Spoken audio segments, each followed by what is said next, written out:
बारे में और इसका पालन और इससे कोकून से कैसे हम रेशम प्राप्त करते हैं। ठीक, इसके लिए देखिए एक मॉडल बनाया गया है और ये हमारे बच्चों ने बनाया है इतना सुंदर मॉडल। तो सबसे पहले ताली बजा लीजिए बच्चों को। अब देखिए बताएंगे ये रेशम कीट जो होता है किन किन पेड़ पे होता है? शहतूत, अरंडी, ओक। ठीक, किन किन पेड़ पे होता है? शहतूत, अरंडी, ओक। ये रेशम कीट जो है ये तितली बनाई गई, ये रेशम कीट है। ठीक, ये पेड़ पे आती है तितली, तो इसमें मादा जो तितली होती है रेशम कीट होता है वो सैकड़ों की संख्या में क्या देती है? अंडे देती है। कुछ समय के बाद ये देखिए अंडे बनाए हैं पत्ती की पिछली सतह पे होते हैं। किस सतह पे होते हैं? पिछली सतह पे होते हैं। ठीक, तितली अंडे देती है। कुछ समय के बाद इस अंडे से लार्वा निकल के आता है सफेद रंग का। ये देखिए लार्वा बनाया है हमने। ठीक, तो ये लार्वा जो होता है इसको क्या कहते हैं? कैटरपिलर, इल्ली और लार्वा भी कहते हैं। ठीक, फिर ये लार्वा जो क्या करता है 4 से 6 हफ्ते तक क्या करता है? पेड़ की मुलायम पत्ती को खाता रहता है। ठीक, फिर 4 से 6 हफ्ते बाद ये अपने जीवन चक्र के अगले पड़ाव पे प्रवेश करता है। ठीक, अब इस कीड़े के अंदर एक ग्रंथि होती है जिसे रेशम ग्रंथि कहते हैं। उस ग्रंथि से महीन लसदार पदार्थ निकलता है। ठीक, तो ये लार्वा क्या करता है? अपने शरीर को आगे से पीछे अंग्रेजी के 8 अक्षर के समान गोल गोल घुमाता रहता है। ठीक, गोल गोल घुमाता है तो जिससे कि क्या होता है वो लसदार पदार्थ इसके चारों ओर लपेट जाता है। ऐसे गोल संरचना बनती है जो सफेद काले रंग की होती है। तो इसको क्या कहते हैं? कोया या कोकून कहते हैं। ठीक, अब जो लार्वा होता है इस कोया कोकून के अंदर किस में परिवर्तित हो जाता है? प्यूपा में।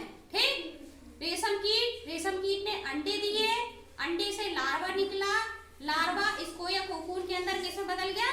प्यूपा में।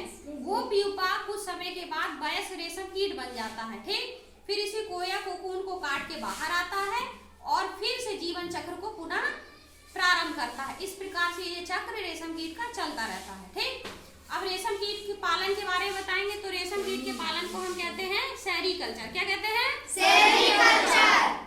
भारत में सेरीकल्चर का प्रमुख केंद्र कहाँ है? बंगलुरु के मैसूर और कर्नाटक के बंगलुरु में है और मैसूर में है। ठीक, कहाँ है? कर्नाटक के बंगलुरु और मैसूर में। ठीक, फिर तमिलनाडु, आंध्र प्रदेश, पश्चिम बंगाल, असम, जम्मू कश्मीर, कर्नाटक के देहरादून और हल्द्वानी में भी रेशम कीट पालन मुख्य रूप से होता है। ठीक, रेशम कीट पालन में क्या होता है? किसान रेशम के कीट को लेके आता है और पेड़ों पे छोड़ देता है।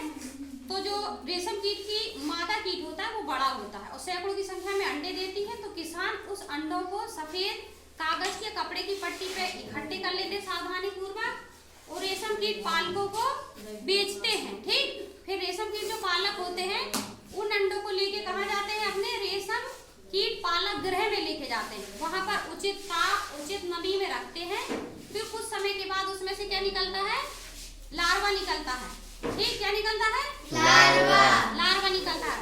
फिर उस लार्वा को वो लोग बांस के द्वारा बनाई गई ट्रे में रख देते हैं। ठीक, तो लार्वा उस ट्रे में रहते हैं, उसमें पत्ती रख देते हैं, खाते रहते हैं। कम से कम कितने दिनों तक खाते हैं? कितने दिन तक खाते हैं? 4 से 6 दिन। 4 से 6 दिन नहीं खाते हैं। 25 से 30 दिनों तक उन पत्तियों को खाते रहते हैं। कितने दिन तक खाते हैं? 25 से 30 दिनों तक। फिर अपने जीवन चक्र की अगली अवस्था में जाते हैं यानी कोकून बनने के लिए। तो उसी ट्रे में पेड़ की टहनियां रख देते हैं। तो ये लार्वा जो होता है उसी टहनी से लग जाता है और धीरे धीरे क्या बन जाता है? कोकून बन जाता है। ठीक, फिर अब कोकून से रेशा हम कैसे प्राप्त करेंगे? जितने कोकून बन जाएंगे उनको हम इकट्ठा कर लेंगे। फिर उस कोकून को हम क्या करेंगे? खोलते हुए गर्म पानी में डालेंगे।